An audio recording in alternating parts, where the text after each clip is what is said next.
Bismillahirrahmanirrahim. Assalamualaikum warahmatullahi wabarakatuh. Dan selamat sejahtera bertemu dengan saya Zaza. Dan Zaza bersama husband.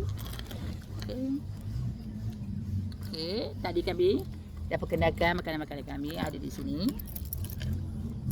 Ada sotong, ada kerang,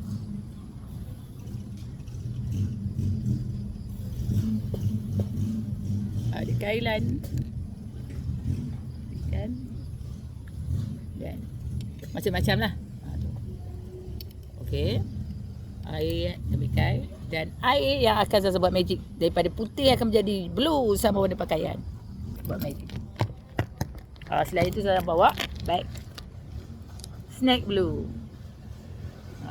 Kulit snack blue, skin snack blue. Okey, jom ikut Zaza buat untuk sambung dengan warna pakaian. Okey, air warna putih Zaza buat magic. Dia akan bertukar menjadi warna biru.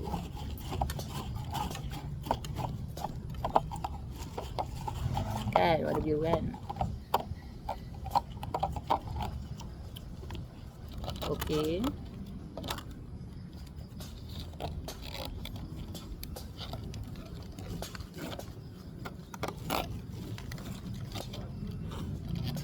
Okey.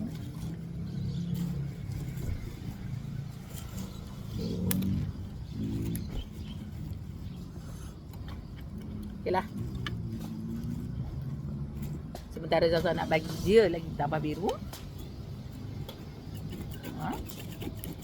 Magicnya menjadi